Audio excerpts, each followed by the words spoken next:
Hello everyone, good morning students. मैं आज आपको आइल्स राइटिंग के बारे में बताऊंगा। आइल्स राइटिंग में ज़्यादातर आपको 60 मिनट्स मिलते हैं और इन 60 मिनट्स में आपको दोनों टास्क कंप्लीट करने होते हैं।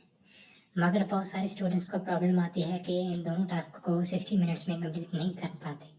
आज मैं आपको टिप्स देता हूँ कि कैसे आप दो टास्क 60 मिनट्स में कंप्लीट कर सकते हैं। जैसे कि टास्क 1 कम बैंड का होता है, टास्क 2 6 बैंड्स का होता है। जैसे कि 3 बैंड्स का टास्क 1 होता है, टास्क 2 6 बैंड्स का होता है। आपको क्या करना है, आपको ज़्यादा टाइम टास्क 2 पे देना चाहिए ना कि टास्क 1 में। टास्क 1 कम बैंड का होता है, इसके लिए आपको 20 मिनट्स ही टास्क 1 के लिए देने चाहिए और 40 मिनट्स टास्क 2 के लिए। जैसे कि आपको टास्क 1 के लिए 2 मिनट्स में प्लान करना होगा।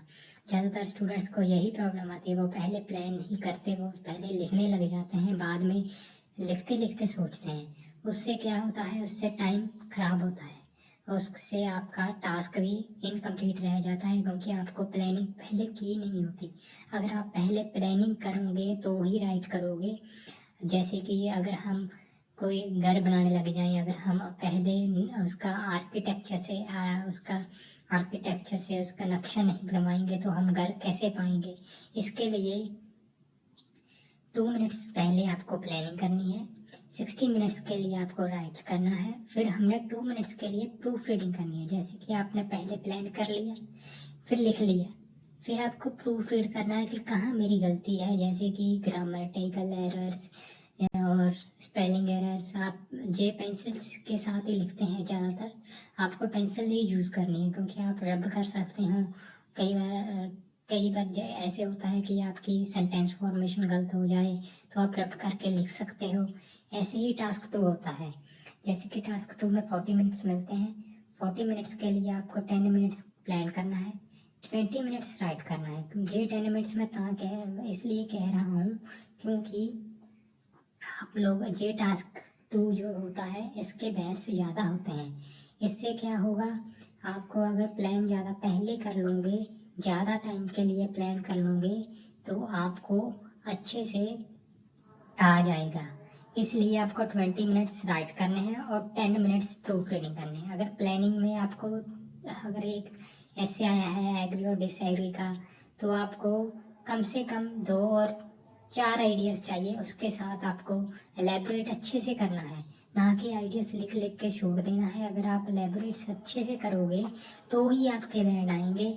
फिर मैं आपको गारंटी देता हूँ कि 7 बैंड्स तो आपके पक्के आ जाएंगे, अगर आप प्रूफ रीडिंग और राइट अच्छे से करें और प्लान अच्छे से करें। ठीक है, अगर पहले प्लान करोगे तो ही आपके बैंड अच्छे आएंगे, क्योंकि आप प्लान नहीं करते।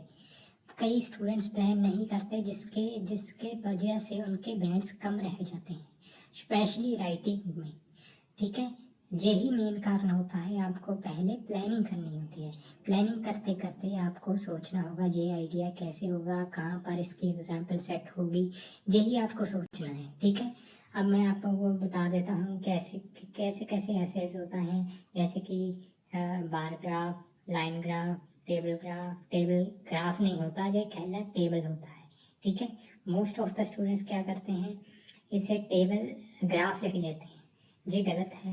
आपको कहले इसे टेबुलर चार्ट भी कह देते हैं अगर आपको रिफ्रेश करना हो। पाई चार्ट, प्रोसेस और मैप। ठीक है, ये होते हैं 6 होते हैं ये टोटल।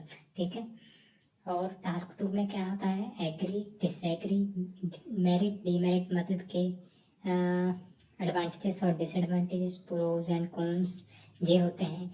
प्रॉब्लम और सॉल्यूशन, कई बार होता है प्रॉब्लम, कॉज और solutions.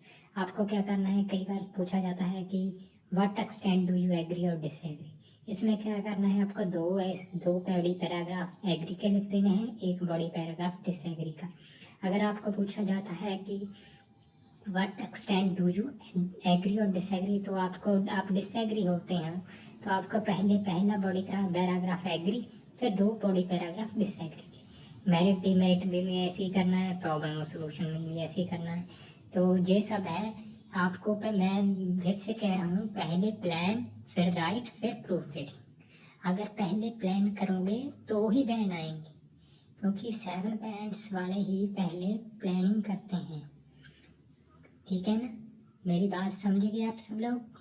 So I hope you will get desire band in your IELTS. So keep it up, do hard work and thank you all.